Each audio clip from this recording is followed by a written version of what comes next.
தம்பி இந்த சேனலுக்கு அன்போடு வரவேற்கிறேன். இப்போ நாங்கள் எங்கே இருக்கோம்னா கொழும்புல போர்ச்சுட்டிக்கில் தான் இருக்கோம். இப்போ நாங்கள் இந்த இடத்துக்கு வந்துட்டோம். இப்போ நம்ம இந்த இடத்துல இருந்து ஒரு வேன் பிடிச்சி தான் உள்ளுக்கு போகணும். பார்க்கலாம் வாங்க, வீட்டுக்குள்ள போகலாம்.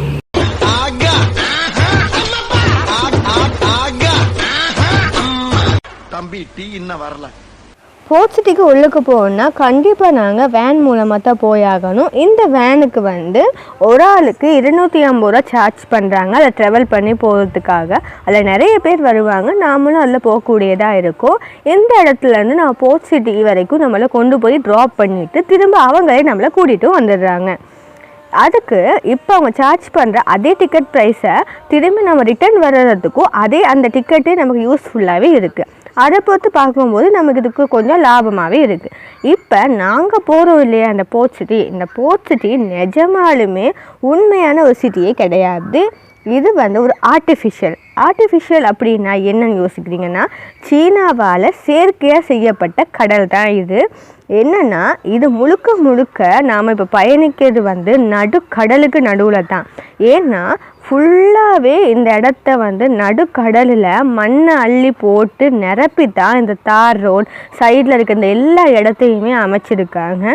இது நிஜமாகவே இது இப்படியே இல்லை, ஃபுல்லாகவே இது வந்து நடுக்கடலில் இவ்வளோ அழகாக அவங்க இந்த இடத்த செஞ்சுருக்காங்க. நம்ம போகிற அவ்வளோ இடமுமே நடுக்கடலுக்கு உள்ளே தான் நாங்கள் பயணிச்சுக்கிட்டு இருக்கோம். நிஜமாகவே நினச்சி பாருங்கள், நம்ம ட்ரீமில் கூட நடுக்கடலுக்குள்ளே நாங்கள் பயணிச்சிருக்கவே மாட்டோம். ஆனால் இந்த போர்ச்சுட்டிக்கு நீங்கள் போனீங்கன்னா அந்த ஃபீல் உங்களுக்கு வரும். பட் ஆனால் நமக்கு தோற்றாது. ஆனால் இது தான் உண்மையான இது.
இப்போ நாங்கள் போர்ச்சுட்டிக்கு வந்துட்டோம்.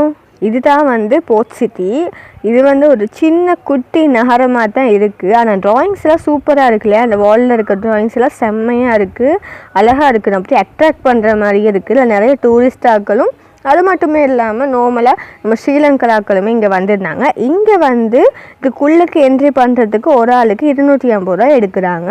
நான் வந்து ரொம்ப என்ஜாய் பண்ணேன். இங்கே நிறைய கடைகள் தாங்க இருக்குது. சுற்றி முற்றி நம்ம பார்த்தோன்னாவே தெரியும், அவ்வளவுமே கடைகள் தான் இருக்குது.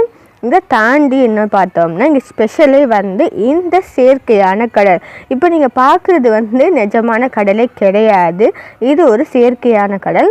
இந்த கடலை வந்து அவங்க எப்படி தாக்கியிருக்காங்கன்னா, அதாவது நடுக்கடலில் வந்து எப்படியுமே ஆழமாக தான் தண்ணி இருக்கும். இதை வந்து அந்த கல்லெல்லாம் போட்டு நிரப்பிட்டு அங்கேருந்து இங்கே மேடுலேருந்து பள்ளத்துக்கு தண்ணி நோக்கி வர்ற மாதிரி ஒரு செயற்கையான கடலை உருவாக்கியிருக்காங்க. ஆனால் இது உண்மையான கடல் இல்லை. இலங்கையிலேயே முதல் செயற்கையான கடல் வந்து இந்த போர்ச்சுட்டி கடல் தான். ஆனால் இதில் நிறைய விஷயம் இருக்குங்க. இங்கே வந்து நிறைய போட்டிங் இருக்குது. இங்கே வந்து போட்டிங் போகிறதுக்கு 2000 ரூபா சார்ஜ் பண்ணுறாங்க. ஆனால் இங்கே தான் வந்து வெளிநாட்டுகளில் இருக்கிற மாதிரி பிளாஸ்டிக்கில் அந்த பெலூனில் இருக்கிற படகுகளை நாங்கள் பார்க்கக்கூடியதாக இருக்குது. அந்த படகுல வந்து நாங்கள் ட்ராவல் பண்ணி அந்த போட்டில் போகிறதுக்கு 1 ஹவருக்கு 1000 rupees மாதிரி எடுக்கிறாங்க. 45 நிமிஷத்துக்கு வந்து 500 ரூபா மாதிரி சார்ஜ் பண்ணுறாங்க. ஆனால் இது ரொம்ப சூப்பராக இருக்குது. இங்கே வந்து குளித்து என்ஜாய் பண்ணுறவங்களுக்கு, போயிட்டு வர்றதுன்னு நினைக்கிறவங்களுக்கு இது சூப்பராகவே இருக்கும். ஆனால் நாங்கள் வந்து அந்த நட்டு 12 மணி வெயிலில் போயிருந்தோம். சூடு தாங்க இல்லாமல் நாங்கள் மேலே ஏறி போய் நின்று தான் பார்த்துக்கிட்டு இருந்தோம். ஆனால் இந்த கடலில் வந்து இந்த இடத்துலேருந்து அந்த கல் போட்டிருக்க அந்த எல்லை வரைக்கும் நம்மளால் போட்டிங்கில் போய் பார்க்கக்கூடியதாக இருக்கும். நான் முதல்ல பார்த்தீங்க இல்லையா, அந்த உச்சி அந்த கோபுரம் மாதிரி இருந்துச்சு, அதில் ஏறி நின்று தான் நான் வந்து இந்த வியூவை பார்த்துக்கிட்டு இருந்தேன். எல்லாருமே சும்மா என்ஜாயபுளாக பார்த்துக்கிட்டு இருந்தாங்க. ஆனால் நான் எதிர்பார்த்து வந்த அளவுக்கு போட் சிட்டிங்கிறது பெருசாக எனக்கு தோற்றலை. எல்லோரும் பில்டப் பண்ண மாதிரி இருக்கலை. ஆனால் இங்கே இருக்க கடைகள் ரொம்பவுமே நல்லா இருந்துச்சு. ஒவ்வொரு கடைகளும் வித்தியாசமாக இருந்துச்சு. என்னென்னா ஒவ்வொரு இடங்களை பொறுத்து, ஒரு கடையில் வந்து நீர் குழம்பு அந்த மாதிரி ஒவ்வொரு கடைகளும் வித்தியாசமாக இருந்துச்சு. அது எனக்கு ரொம்பவே பிடிச்சிருந்துச்சு. நான் முதல்ல சொன்னேன்ல, இங்கே நிறைய டைப் ஆஃப் ஃபுட்ஸ் இருக்குது, நிறைய டைப் ஆஃப் கடைகள் இருக்குது. ஒவ்வொரு ஊருக்கு ஏற்ற மாதிரி கடைகள் இருக்குது. சீ ஃபுட் கடை, அதுக்கப்புறமா நிகம்போன்னு சொல்லி தனியாக அந்த ஊர் சாப்பாட்டுக்கு கடை, சைனீஸ் ஃபுட்ஸ் இருக்குது, மோமோஸுக்குன்னு சொல்லி தனியாக ஒரு கடை இருக்குது. இந்த மாதிரி நீங்கள் வந்து உங்களுக்கு பிடிச்ச மாதிரியான வித்தியாசமான சாப்பாடுகளை இங்கே ட்ரை பண்ணி பார்க்கலாம். நான் முதல்ல சொன்னேன்லே ஒரு சைனீஸ் கடை அப்படின்னு, அது இது தான். இங்கே ஃபாரினர்ஸ் வந்து இங்கே ட்ரை பண்ணி பார்த்துக்கிட்டு இருந்தாங்க. நாங்கள் என்ன ஆர்டர் பண்ணோன்னா நாசிக்கூர் ஆர்டர் பண்ணியிருந்தோம். நாசிக்கூரும் பெப்சியும் ஆர்டர் பண்ணி சாப்பிட்டோம். நாங்கள் எதிர்பார்த்த அளவுக்கு இல்லை, ஓகே. ஆனால் சாப்பிட்டு சந்தோஷமாக கிளம்பிட்டோம். நாங்கள் கிளம்பும்போது சரியாக எங்களை வந்து இறக்கிச்சு இல்லையா அந்த வேன், அது வந்து வெயிட் பண்ணிக்கிட்டு இருந்துச்சு. நாங்களும் கடைன்னு ஓடி போய் அந்த வேனில் ஏறிட்டோம். அதுக்கப்புறமா அந்த வேன் அங்கேருந்து புறப்பட்டுருச்சு.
நாங்கள் போச்சிட்டி போகிறதுக்கு எந்த இடத்துல ஏறணுமோ சரியாக எங்களை அதே இடத்துல கொண்டாந்து நம்மளை ட்ராப்பும் பண்ணிடுறாங்க. அதுக்கப்புறமா நாங்கள் எங்கே போயிருந்தோன்னா இந்த கொழும்புலேயே ரொம்ப காமான கூலான பிளேஸுங்க அது. அந்த இடத்துக்கு போனால் நம்ம ரிலாக்ஸ் ஆகிடலாம். அப்படி ஒரு சூப்பரான இடம், சூப்பரான எக்ஸ்பீரியன்ஸே கிடைக்கும். அதுதான் திகிவலையில் இருக்கிற திகிவலையில் 8 கிலோமீட்டருக்கு உள்ளுக்கு போகணும் அந்த இடத்துக்கு. அதுதான் பெத்தகாம வெட்லைன் பார்க். அந்த பார்க்குக்கு தான் நாங்கள் போயிருந்தோம். அது ஈரநில பூங்கா. என்னடானா ஆட்டோவில் போனவன் இப்போ இந்த பாதையில் போகிறேன்னு பார்க்குறீங்க. ஆமாங்க, என்னென்னா இங்கே தான் பெரிய பெரிய ஒரு சம்பவம் நடந்துருச்சு. என்னென்னா நாங்கள் ஏமாற்றப்பட்ட சம்பவம். நாங்கள் ஆட்டோவில் போயிருந்தோம். ஆட்டோவில் போன டிரைவர் நேர்பாதையால் போயிருந்தா, அதாவது மெயின் ரோட்டால் போயிருந்தால் நாங்கள் சீக்கிரமாக போய் சேர்ந்துருப்போம். ஆனால் அவர் சுற்றி சுற்றி சுற்றி அந்த பார்க்கோட பின் சைடில் கொண்டு போய் இறக்கி விட்டார். பிறகு நாங்கள் ரொம்ப தூரம் நடந்து தான் இந்த என்ட்ரன்ஸுக்கு சேர்ந்தோம். எனக்கு ரொம்பவுமே கவலையாக இருந்துச்சு. அவர் எங்களை ரொம்பவுமே சுத்த விட்டால் கொண்டாரு. எல்லா ஆட்டோ டிரைவர்ஸும் இப்படி கிடையாது. ஆனால் இந்த மாதிரி 1-2 ஆட்டோ டிரைவர்ஸால் தான் சுற்றுலா பயணிகளும் மற்ற மக்களும் பாதிப்படுகிறாங்க. ஸோ நீங்களும் ரொம்ப கேர்ஃபுல்லாக இருங்க. இந்த இடங்களுக்கு போகும்போது கொஞ்சம் மீட்டர் அதுகளை பார்த்துக்கிட்டு உங்களுக்கு சேஃப்டியை மெயின்டைன் பண்ணிக்கோங்க. ஓகே, இப்போ நாங்கள் என்ட்ரன்ஸுக்குள்ளே வந்துட்டோம். இதுதான் டிக்கெட் கவுண்டர். நாங்கள் டிக்கெட்டை வாங்கிட்டு வெட்லைன் பார்க்குக்குள்ளே என்டர் ஆனோம். ரொம்ப அந்த ஸ்பேஸ் அவ்வளோ அழகாக இருந்துச்சு. அந்த என்ட்ரி ஸ்பேஸு, அந்த பாதை அவ்வளோ அழகாக இருக்குங்க. நாங்கள் அப்படியே அதை ரசிச்சுட்டு டிக்கெட்டை எடுத்துக்கிட்டு அப்படியே போக ஆரம்பிச்சிட்டு, டிக்கெட் ஒரு ஆளுக்கு 100 ரூபா ப்ரைஸ் பண்ணுறாங்க. ஸோ நாங்கள் 3 பேர் போயிருந்தோம். 3 பேரும் அப்படியே பேசிக்கிட்டே அந்த பாதையாக நடந்து போகணும். ஆனால் உள்ளுக்கு இருக்கிற இன்னொரு கவுண்டர் போகிறதுக்கு ரொம்ப தூரம் நடக்கணுங்க. இந்த இடங்களில் நிறைய அழகழகான மரங்கள் இருக்குது, வித்தியாசமான மரங்கள். அதுக்கு கீழே பியர் பலகையோடு தான் போட்டிருக்காங்க. ஒவ்வொரு விதவிதமான மரங்களும் இருக்குது. அது மட்டும் இல்லை, இந்த இடமே அவ்வளோ அழகுங்க, காம். இந்த இடத்துல அப்படியே மரங்களால் மூடி ஒரு குகை மாதிரி தான் இருக்கும். நாங்கள் குனிஞ்சு குனிஞ்சு குனிஞ்சு போகக்கூடியதாக இருக்கும். இந்த இடத்துக்கு வந்தீங்கன்னா நீங்கள் நிறைய ஃபோட்டோ ஷூட் பண்ணலாம். நல்லா காமாக இருக்கும். ஒவ்வொரு இடத்தையும் கடந்து கடந்து போகும்போது அப்படியே ரிலாக்ஸ் ஆகுங்க. நீங்கள் இப்போ கண்டிப்பாக இந்த இடத்துக்கு பாருங்கள். உங்களுக்கு போகும்போதே அவ்வளோ ஒரு அழகான ஃபீலாக இருக்கும். நிறைய மரங்கள், வித்தியாசமாக நிறைய மரங்கள் இருக்குது. அது ஒவ்வொன்றுக்குமே பெயர் பலகைகள் இருக்கும். அதை நீங்கள் வாட்சி போகும்போது தெரியும். இந்த இடமெல்லாம் இந்த மரங்களால் மூடி குகையாக இருக்கனால நாங்கள் குனிஞ்சு கடந்து போகக்கூடியதாக இருந்துச்சு. ஆனால் ரொம்ப சூப்பரான இடம் இது.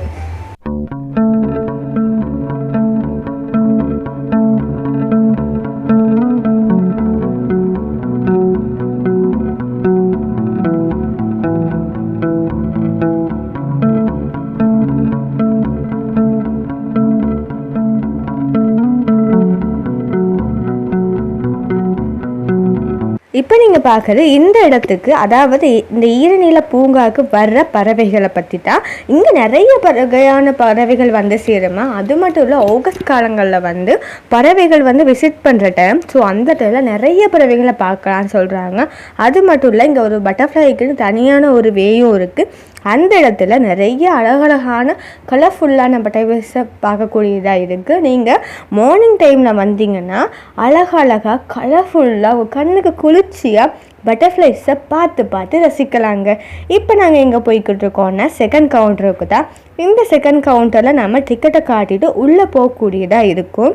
அதுக்கு தான் நாங்கள் இந்த பாலத்தை கடந்து போய்கிட்டு இருக்கோம். இதுவே ரொம்ப சூப்பராக இருக்குல்ல இந்த இடமே. உள்ளுக்குள்ளே இன்னுமே அழகழகானது காத்திருக்கு. வாங்க தொடர்ச்சியாக பார்த்துக்கிட்டே போகலாம். இப்போ நாங்கள் இந்த செகண்ட் கவுண்டருக்கு வந்ததுக்கப்புறமா டிக்கெட்டை காட்டிட்டு உள்ளே போவோம்.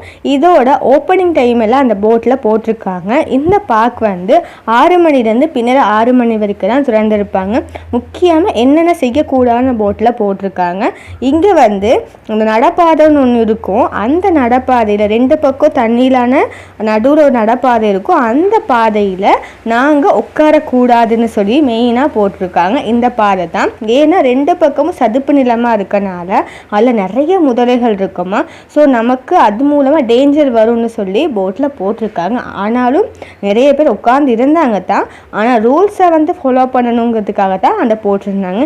இப்போ நீங்கள் பார்த்துக்கிட்டு இருக்கிறது சதுப்பு நில பூமிங்க. இவ்வளோ அழகாக இருக்குல்ல, அந்த சதுப்பு நில தாவரங்களோட பார்க்கும்போது அவ்வளோ ஃபீல் குட்டாக ஒரு இயற்கையை ரசித்து ஒரு காமான ஒரு பிளேஸாக இருக்குது. இதை பார்க்கும்போது என் மனசுக்கு தோணுது ஒன்று தான், அந்த ஐ படத்தில் வந்து ஒரு பாட்டு வரும் இல்லையா, பூக்களே சற்று ஓய்வெடுங்கள், அந்த பாட்டோட ஃபீல் தான் எனக்கு வந்துச்சு. அவ்வளோ அழகாக வந்துச்சுங்க. இயற்கையை ரசிக்கணும், நீங்கள் ஒரு இயற்கை லவ்வர்னால் கண்டிப்பாக இந்த இடத்துக்கு வாங்க. நான் சொன்னேன் இல்லையா, நிறைய வகையான பறவைகள் இருக்குதுன்னு சொல்லி, அந்த பறவைகளில் நீங்கள் பார்க்கக்கூடியதாக இருக்கும். இங்கே வந்து அந்த தாரா போகிறது தான் நீங்கள் பார்த்துக்கிட்டு இருக்கீங்க. இங்கே ஒரு முக்கியமான இடம் இருக்குது, அதுதான் இந்த டக் பிளேஸ். இங்கே வந்து வர்ற தாரைகள், அன்னம், அதாவது நிறைய வகையான பறவைகளை இங்கே பார்க்கக்கூடியதாக இருக்கும். இந்த தாமரை குளத்துலேருந்து நாம் வியூவை அழகாக ரசிக்கலாம். இப்போ நாங்கள் எங்கே போய்கிட்டு இருக்கோம்னா, இந்த பாதையால் நாங்கள் தூரத்துலேருந்து பார்க்கும்போது விளங்கிச்சே ஒரு கோபுரம் மாதிரி, அந்த கோபுரம் வந்து மெயினாக பறவைகளை கண்காணிக்கிறதுக்காக தான் உருவாக்கியிருக்காங்க. நான் உங்களை கிட்ட போயிட்டு நான் என்னென்னு காட்டுறேன். இதுதான் அது. இது தூரத்துலேருந்து எந்த இடங்கள்லேருந்து பறவைகள் நான் இந்த இதுக்கு விசிட் பண்ணுது, இந்த பார்க்குக்கு, இந்த சதுப்பு நிலத்துக்கு என்னென்ன வருதுங்கிறதுக்காக கண்காணிக்கிறதுக்காக தான் இது கட்டியிருக்காங்க. இதை சுற்றி அப்படியே அள்ளி குளங்க, இதில் நீல அள்ளியும் பிங்க் கலர் அள்ளியும் இருக்கும். இது தாமரை குளம் கிடையாது. அதோட அந்த ஒத்தேரி பாறையை பார்க்கும்போது உங்களுக்கும் அந்த ஃபீல் வருது இல்லை, அந்த ஐப்பட மூவி சாங். கண்டிப்பாக நீங்கள் இந்த இடத்துக்கு வந்து விசிட் பண்ணி பாருங்கள். ரொம்ப காமாக சூப்பராக இருக்குது.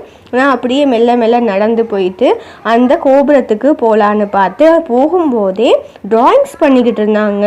மெயினாக இங்கே அந்த விஷயம் என்னென்னா, அந்த கோபுரத்துக்கிட்ட வச்சு இந்த இடத்த வரைஞ்சிக்கிட்டு இருக்காங்க. அதுதான் அவங்க வரைஞ்சிக்கிட்டு இருக்க நீங்கள் பார்க்கக்கூடியதாக இருக்கும். இவ்வளோ காமான பிளேஸில் இவ்வளோ அமைதியாக ட்ராயிங் வேறு, இது சூப்பரில். இப்போ நாங்கள் அந்த எட்ஜுக்கு போயிட்டு, அந்த கோபுரத்தில் இந்த எட்ஜுக்கு போயிட்டு தான் சுற்றி இந்த இடத்த அப்படியே பார்த்துக்கிட்டு இருக்கோம். ரொம்பவுமே அழகாக இருக்குது. இவ்வளோ பெரிய குளம் இல்லை, அப்படி நீங்களும் அழகாக ரசிங்க பார்க்கலாம்.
ஓகே மக்களே, அவ்வளவுதான். கண்டிப்பாக இந்த வீடியோ உங்களுக்கு ரொம்ப பிடிச்சிக்கோன்னு நம்புகிறேன்.